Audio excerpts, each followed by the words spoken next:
Para aquellos que crecimos en los 80s, la frase "con Robert Stack como Eliot Ness" nos trae imágenes del honesto e incansable policía que lucha contra el crimen y al final sale triunfante. Por supuesto, nunca falta el sarcástico materialista que está dispuesto a arruinarnos la fantasía. 23 de septiembre de 1935. Los habitantes de Cleveland, Ohio, despertaron con una impactante noticia. 2 cuerpos habían sido abandonados en sus calles. El asesino había decapitado, castrado y mutilado a sus víctimas, dejando únicamente los torsos. Así comenzaba la historia de terror del carnicero de Cleveland, también llamado el asesino del torso. Entre 1935 y 1938, este criminal mató a 12 personas entre hombres y mujeres. Aunque recientes investigaciones elevan el número de víctimas a 40 entre 1934 y 1950.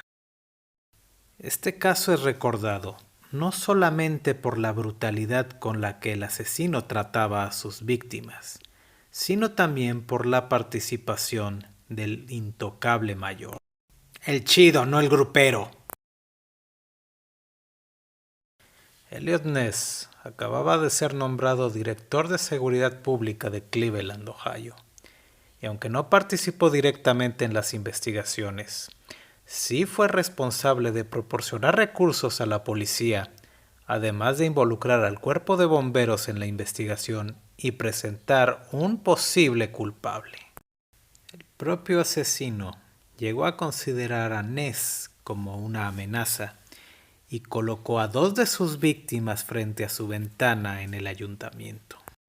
De entre los múltiples sospechosos que hubo, destacan 2 principalmente.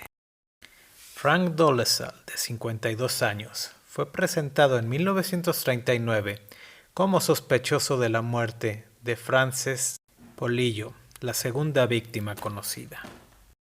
Dolezal, sin embargo, murió en circunstancias misteriosas mientras se encontraba bajo la custodia de la policía. Ness, por su parte, aprendió y realizó personalmente el interrogatorio del Dr. Francis Sweeney. Sweeney era un médico militar veterano de la Gran Guerra y experto en amputaciones. Además, al realizar el interrogatorio, estuvo apoyado por Leonard D. Keeler, el coinventor del famoso detector de mentiras o polígrafo. Al término del interrogatorio, el propio Keeler le dijo a Ness que habían encontrado al culpable.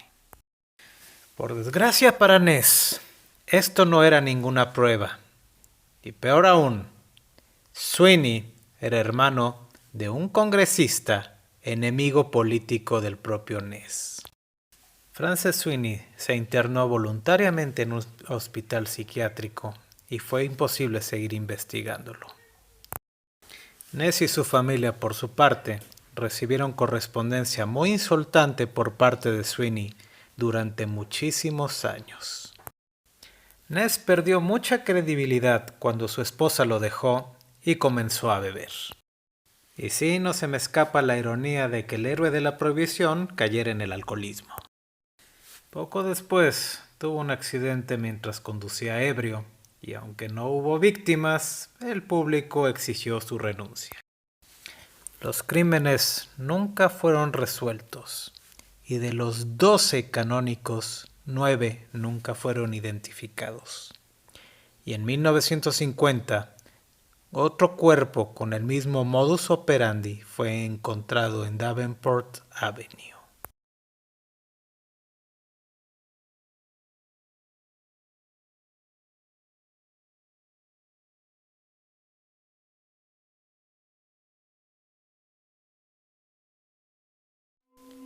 Existe una carretera de 720 kilómetros que va desde Prince George hasta Prince Rupert, Columbia Británica, en Canadá. Una carretera que es tristemente conocida como la carretera de las lágrimas. Desde 1970 y hasta la fecha, este lugar se ha convertido en el terreno de caza de uno o varios asesinos seriales. Además de lo extenso de la ruta, otras circunstancias han ayudado a este caso sea tan difícil de resolver. En primer lugar, la Real Policía Montada del Canadá apenas reconoce 18 víctimas, mientras que diversas organizaciones suman más de 40. En segundo lugar, las causas de muerte han sido muy variadas, desde incendios premeditados hasta estrangulamiento y disparo de arma de fuego. Tercero, muchas de las víctimas jamás han sido encontradas. Y cuarto, y el más grave, incompetencia, ineptitud y hasta racismo por parte de las autoridades. Se sabe que muchos casos que no estaban relacionados con la carretera de las lágrimas fueron investigados como tales, y por el contrario, casos que sí estaban relacionados fueron ignorados por completo. Se sabe, por ejemplo, que en 2005, autoridades de la Columbia Británica borraron información referente al caso. Y además, se ha acusado a las autoridades de ignorar muchísimas pistas respecto al caso, ya que las víctimas pertenecían a los pueblos originarios de Canadá. Otro factor que contribuye a las desapariciones y muertes ocurridas en este tramo carretero es la inexistencia de transporte público. Muchas personas se ven obligadas a transportarse por esta ruta pidiendo aventón y por lo tanto quedando expuestas a toda clase de personas que conduzcan por esta ruta. En 2010, Cody Legebokoff fue arrestado después de conducir erráticamente su camioneta por una terracería. El policía que lo detuvo encontró restos de sangre en su camioneta y aunque él afirmó que se trataba de la sangre de un venado, se descubrió que había sido de una mujer llamada Leslie Chambers. Legebokoff fue arrestado por 4 homicidios relacionados a la carretera de las lágrimas. Y en 2019, un turista australiano y su pareja fueron asesinados en la carretera de las lágrimas.